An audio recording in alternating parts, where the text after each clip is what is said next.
मेरे प्यारे भारतवासियों, मैं आपको आज अपनी आत्मा की आवाज़ सुना रहा हूँ, क्योंकि मैं एक फौज का रिटायर्ड ऑफिसर हूँ। मुझे बहुत कष्ट हुआ, मेरी आत्मा को दुख हुआ जब मैंने टीवी पर ये देखा कि दिल्ली पुलिस वाले लोग साबका फौजियों पर जो पीसफुल आंदोलन कर रहे थे जंतर मंतर पर, जहाँ पर ये चीज़ जायज़ है, अलाउड है, वहाँ पर लाठी चलाई गई, उनके तंबू शंबू निकाल दिए गए, उनके साथ धक्का मुक्की की गई। और एक बुजुर्ग फौजी था, उसके तो ये मेडल खींच के निकाल दिए गए, उसका शर्ट फाड़ दिया गया। बाकी क्या कुछ हुआ वो कैमरे में पुलिस वालों ने कैद करने नहीं दिया, बहुत जबर हुआ। ये दिन इस देश पर एक काला धब्बा है। अभी तक किसी की जबान से नहीं निकला कि उन पुलिस वालों पर या जिन्होंने हुक्म दिया है, पुलिस अपने आप नहीं आती, कोई ना कोई हुक्म देता है तब आती है। वो किसने हुक्म दिया है, क्या सजा मिली है उसको, पुलिस वालों को क्या सजा मिली है, बताइए। अगर आप में दम है तो बताइए। फालतू लेक्चर करने से कोई फायदा नहीं है, फालतू झूठे वायदे करने से कोई फायदा नहीं है। ये वायदे 20-30 साल से हो रहे हैं, कब तक कोई वेट करेगा? आप कब तक वेट करते हैं? आप एक इलेक्शन ना जीत पाओ एमएलए एमपी की, तो आप कोशिश करते हैं कि आप लोअर हाउस में घुस जाओ और कई काम करते हैं। फौजी क्या काम करेगा? फौजी को क्या होता है? उस पुलिस ने मारा जो पुलिस सुबह ड्यूटी पर आती है, शाम को घर चली जाती है, शाम को आती है, सुबह घर चली जाती है। कभी 18 घंटे ड्यूटी हो गई तो रोते हैं, 12 घंटे हो गई तो रोते हैं। माफ करना, पैसे कितने कमाते हैं, रिश्वत कितनी लेते हैं, रोज के कितने पैसे कमा के जाते हैं, ये तोंद कैसे निकली हुई है, ये इतने हट्टे कट्टे कहाँ से हो रखे हैं। इनको भगाया जाए तो इनमें आधे जो हैं 10 मील भागते भागते मर जाएंगे। हम फौज में रोज सुबह भागते थे, 10 मील भी होती थी। कमांडो कोर्स में 40 माइल रेस 23 केजी वजन उठा के, अपना हथियार लेके दौड़ होती थी। और उस समय आदत था जो फेल हो जाएगा उसको फौज से निकाल दिया जाएगा। रोते कड़ाते जोर लगाते, कोई जख्मी हो गया, किसी के पांव के अंगूठे के नाखून निकल गए, फिर भी हम पहुंचे। हमने ये बहुत पहले किया था, कोई तैयारी नहीं थी, कठिनाई बहुत हुई, लेकिन आदमी कठिनाई से ही बनता है। कठिनाई से पेट नहीं निकलता है, पेट अंदर जाता है।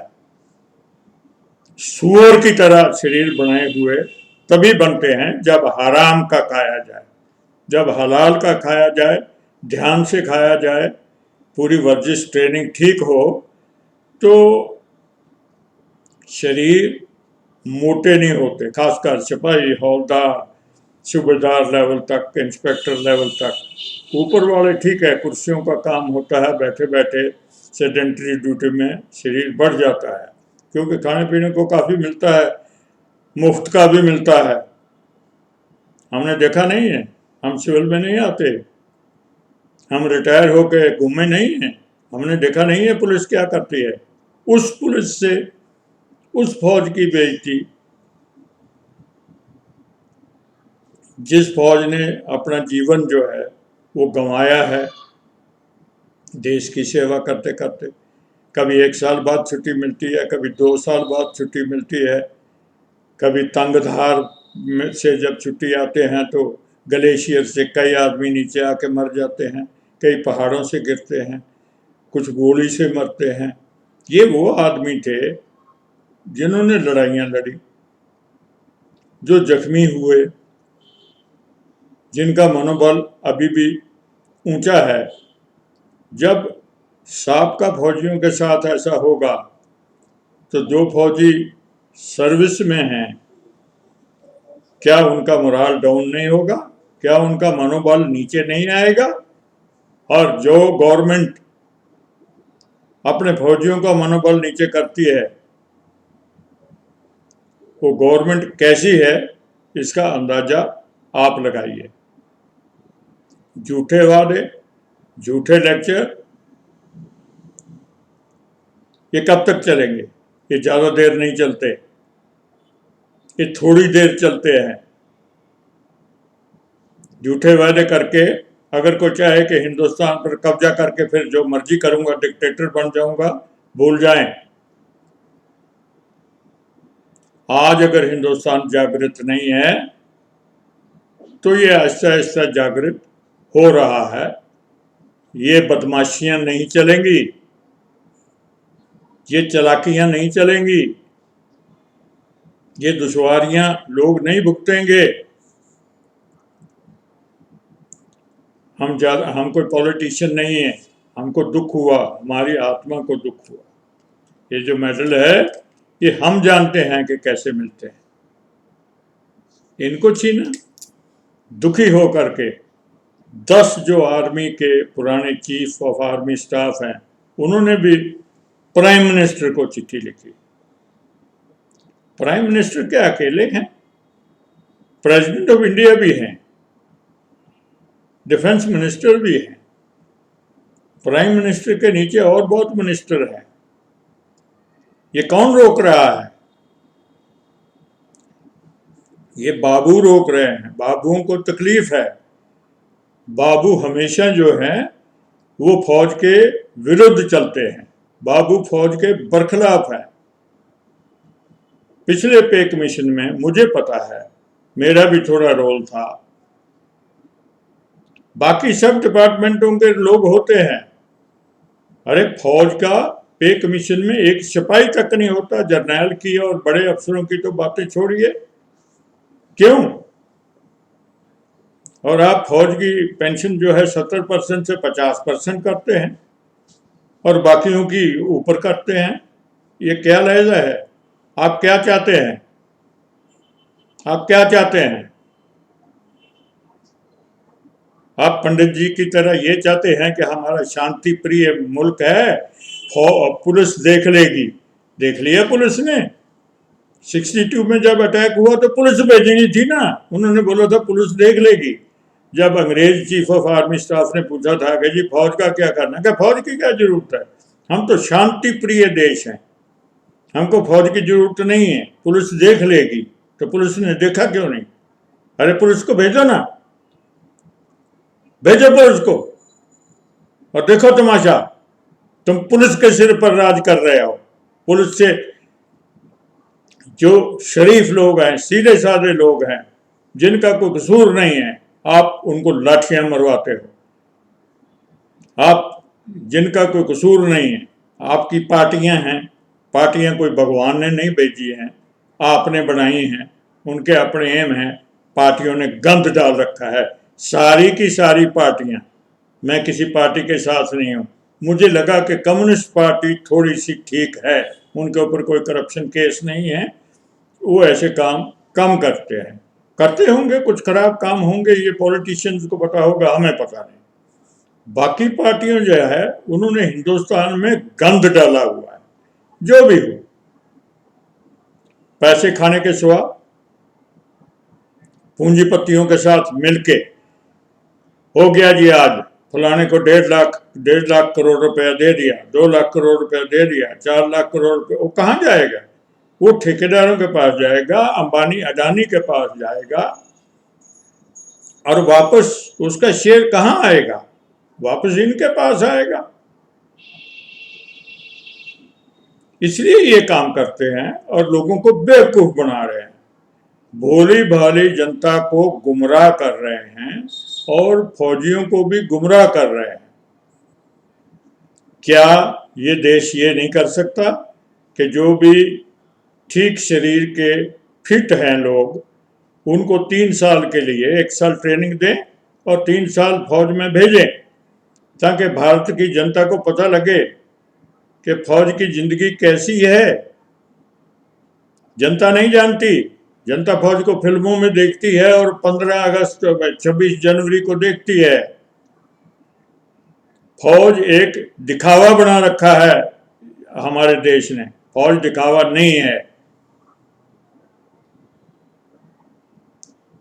फौज को रिस्पेक्ट चाहिए और फौज को इतना का पैसा चाहिए तो आराम की जिंदगी व्यतीत कर सके। कीमतें इतनी बढ़ गई हैं, जीवन इतना महंगा हो गया है कि बाकी सब तो इधर उधर से कमा लेते हैं। सब्जी बेचने वाला भी कमा लेता है, दुकान वाला भी कमा लेता है, 20 रुपए की चीज 30 रुपए में ठोक देता है, इंडस्ट्री वाला भी कमा लेता है। फौज वाला कहाँ से कमाएगा? तो अपनी तनख्वाह और फिर पेंशन में गुजारा करेगा, और पेंशन है कम और तनख्वाह भी कम है। सेक्रेटरियों की तनख्वाह ज्यादा है। सेक्रेटरी क्या करते हैं? मिनिस्टरों की चमचागिरी करते हैं, इसलिए उनकी तनख्वाह ज्यादा है। और ये कौन नहीं करने देता? ये बाबू नहीं करने देते। चाहे कितना भी तगड़ा प्राइम मिनिस्टर हो, बाबू ही कंट्रोल करते हैं सब कुछ। पॉलिसियां सब वो बनाते हैं। बाबू सिर्फ भाषण देना जानते हैं। बाबू नहीं, नेता जो है, सब पार्टियों का नेता भाषण देना जानते हैं। काम तो दफ्तरों में secretary, deputy secretary, joint secretary वो करते हैं। और वो लोग फौज के बरखिलाफ हैं। कारण क्या है पता नहीं। पता है लेकिन हम बोलेंगे नहीं, क्योंकि हमने पॉलिटिक्स में नहीं जाना। हाँ, ये हम शरेआम खुला बोलेंगे कि ये जो बाबू हैं ये फौज के बरखिलाफ हैं।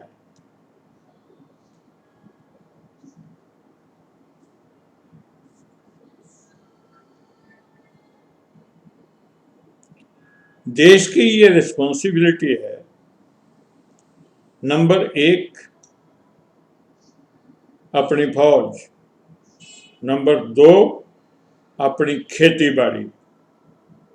किसान को देखने की जरूरत नहीं है। किसान में वो शक्ति है, वो अपने आप को देख लेगा। मैं भी किसान का बेटा हूं, असली किसान का बेटा। आजकल सब टीवी पे बोलते हैं मैं किसान का बेटा हूं। मैं असली किसान का बेटा हूं।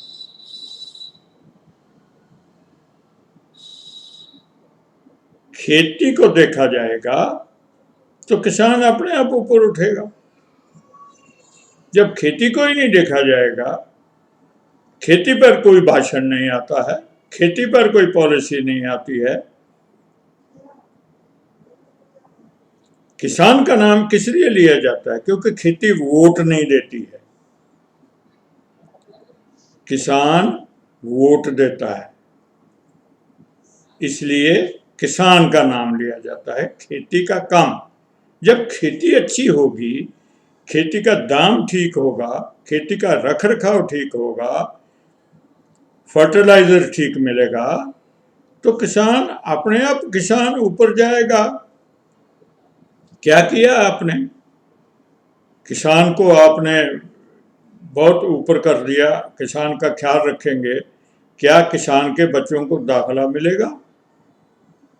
क्या किसान के बच्चों को फौज में या बाकी डिपार्टमेंटों में नौकरियां रिजर्व की जाएंगी? किसान का ख्याल कैसे रखा जाएगा? ये तो एक झूठे नारे हैं। नारों पर देश नहीं चलता है। हमारे लोग बड़े देशों में हैं, उनको पता है देश चलता है काम करने से,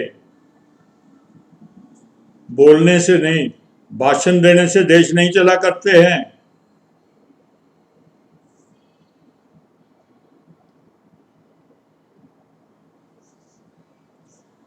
और झूठे वादे करने से देश नहीं चलते हैं। एक न एक दिन झूठा आदमी पकड़ा जाता है और बहुत सख्त पकड़ में आता है। जितना बड़ा झूठ बोलेगा उतनी बड़ी उसको तकलीफ होगी बाद में।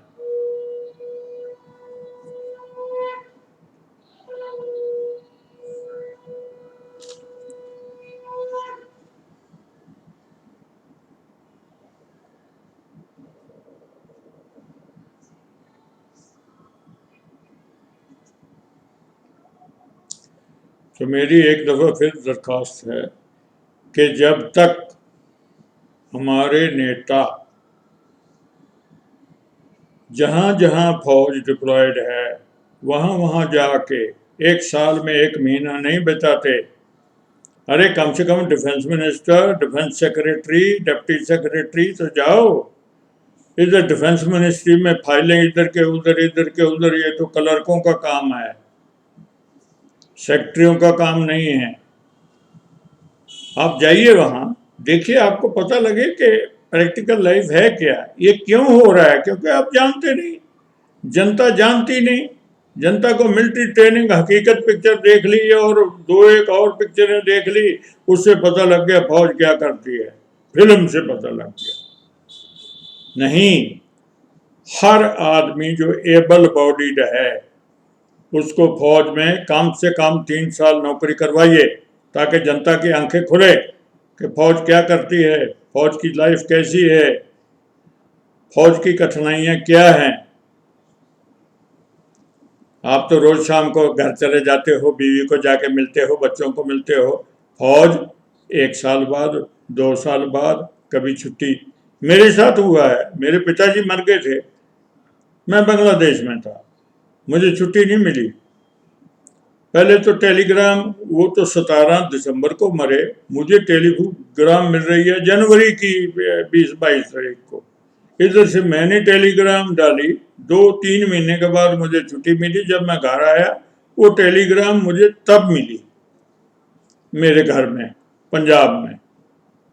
तो ये तो अवस्था है, ये अवस्था है। फौज को आप इग्नोर कर रहे हैं। और मैं ये भी बोलूँगा, आप एग्रीकल्चर को, खाना, अरे एग्रीकल्चर को इग्नोर करोगे, खाओगे कहाँ से। ये जो पूंजीपतिदार हैं ये आपको खाने को देंगे, ये तो लूटेंगे।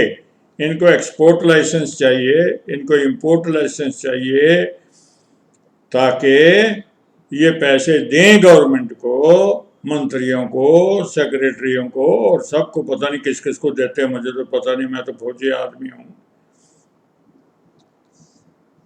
तो इनको लाइसेंस मिलते हैं, चाहे ये बाहर चाहे इधर को चीज़ ज़्यादा है बाहर से मंगवा लो, चाहे इधर को चीज़ कम है उसको बाहर भेज दो। जनता को क्या पता है, क्या बताते हैं आप जनता को। मुझे क्या पता है कि आलू जो प्याज है वो 50 रुपए किलो क्यों है, बाहर भेजे गए हैं, जब मंगवाए गए हैं, या क्या है। जो मर्जी दबा लेता है, क्यों दबाता है, वो गवर्नमेंट की कुछ एजेंसियों को पैसे देता है। चारों तरफ करप्शन फैली हुई है, कोई माई का लाल पैदा नहीं हुआ जो इस करप्शन को कम कर सके। झूठे वादे कर सकता है वोटें लेने के लिए, करप्शन कम नहीं हो सकती। कम जो ये करप्शन है ये हमारे डीएनए में है, हमारे डीएनए में जा चुकी है। हमारे क्रोमोसोम भरे पड़े हैं करप्शन से, नीचे से लेके ऊपर तक। किसी गवर्नमेंट पर करप्शन का अगर ब्लेम नहीं लगा तो इसका यह मतलब नहीं कि वो करप्शन नहीं करते थे। नीचे करप्शन बहुत है। आप जाइए कचहरी में, सेक्रेटरीट में, किसी दफ्तर में जाइए और देखिए, आरटीओ ऑफिस में जाइए, देखिए क्या हो रहा है। करप्शन नीचे हो रही है। आम लोगों का ख्याल, कोई दरख्त पेड़ लगाते हैं तो नीचे से उगता है, सब चीज नीचे से ऊपर को जाती है। ऊपर करप्शन नहीं हुई तो क्या हो गया, और किसको पता है हुई है कि नहीं हुई, ये तो बाद में पता लगता है। लेकिन मेरा आखिरी यही है अगर आपने बचना है, अगर आप में कोई सेंस है, अकल है, बुद्धि है, आप इंसाफ चाहते हैं, आप जस्टिस चाहते हैं, तो बिना एक मिनट सोचे, न कि आर्मी की, पूरी आर्मड फोर्स जितनी हैं, बॉर्डर पर हैं, बीएसएफ है, सीआरपी है, असम राइफल है, इन सब की भी 1 रैंक 1 पेंशन करिए। कल को ये डिमांड आएगी। मैंने बीएसएफ में भी नौकरी करी है, वही काम है जो फौज करती है, कोई अलग नहीं है, वही काम है। तो मेरी हाथ जोड़ के आखिर में बेनती है, हमको सिखाया गया है पहले हाथ जोड़ो। हम हाथ जोड़ के प्रधानमंत्री जी से, प्रेसिडेंट साहब से, डिफेंस मिनिस्टर से, मिनिस्ट्री से ये बेनती करते हैं कि ऐसे गंदे काम ना करें जिससे देश की बेइज्जती हो, देश का मनोबल गिरे, देश की सिक्योरिटी जो है वो खराब हो, फौज का मनोबल गिरे, जो अन्न उगाते हैं उनका मनोबल गिरे, ये मत करिए। मैं फौजी आदमी हूँ, मुझे लेक्चर देना नहीं आता, मैं बेनती कर सकता हूँ, अगर मेरे से कोई भूल हो गई हो तो मुझे माफ़ करना। मैं फौजी आदमी हूँ, सीधा बोलता हूँ, सीधा बोलूँगा। हाँ, अगर मेरे माफ़ी मांगने के बाद भी समझते हैं कि मैंने कुछ गलत बोला है तो मैं तैयार हूँ, मुझे पकड़ के जेल में डाल दें, फांसी दे दें, जो करना करें। मैंने बहुत जी लिया है, 70-72 से ऊपर मेरी उम्र हो गई है, अभी मैं रिटायर आदमी हूँ, आखिर में मरना ही है। फौजी तो कभी भी मर सकता है, वो तो जान हथेली पे रख के चलता है सारी उम्र। आप तो आपको क्या पता है, आपके इर्द गिर्द तो 100 आदमी एनएसजी और एसपीजी का रहता है। आप अकेले जाइए गांव में, आप अकेले जाइए शहरों में, तब आपको पता लगेगा आप बहुत इंपॉर्टेंट हो गए हैं। कारें भी एयर कंडीशन, घर भी एयर कंडीशन, हवाई जहाज बड़े बड़े। आपको क्या पता है दुनिया कहाँ है? आप समझ जाइए, ये बहुत अच्छा मौका है, आप समझ जाइए, आप समझ जाइए। मेरा आपको एडवाइस है, मैं बुढ़ा आदमी हूं, बहुत जान मारी है फौज में, लड़ाई भी लड़ी है, जख्मी भी हुए हैं। आप समझ जाइए, टाइम से समझ जाइए, जो चीज टाइम से होती है वही ठीक होती है। टाइम गवाइए ना, ये टाइम बहुत कीमती है। फौजियों को उनका हक दीजिए, साथ में बीएसएफ, सीआरपी जो भी बॉर्डरों पर मर रहे हैं। आप सोचिए, आप मर जाएं तो क्या होगा, आपका लड़का मर जाए तो क्या होगा? आप सोचिए इन बात को। आपकी आत्मा कहाँ है? मर चुकी है, इतना पैसा आ गया है, पावर ने आपको अंधा कर दिया है, इसलिए आप ठीक सोच विचार नहीं कर सकते। ठीक सोच विचार करिए, भारत का सत्यानाश ना करिए। और भी बहुत सारे सफियर हैं जिन पे मैं जाना नहीं चाहता हूं। आप बिल्कुल गलत चल रहे हैं, आप लड़ रहे हैं, पार्लियामेंट में लड़ रहे हैं, बाहर लाठीचार्ज हो रहे हैं, कांग्रेस पे वो कर रहा है, बीजेपी के वो कर रहा है, एक दूसरे से लड़ रहे हो, क्या मिसाल पेश कर रहे हो? आप कौन होते हो फौज को कंट्रोल करने वाले? आप में इतनी हिम्मत, ताकत, काबिलियत है? आप अपने अंदर झाको, आपकी आत्मा क्या आवाज देती है? मेरे ख्याल में आपकी आत्मा है ही नहीं, मर चुकी है।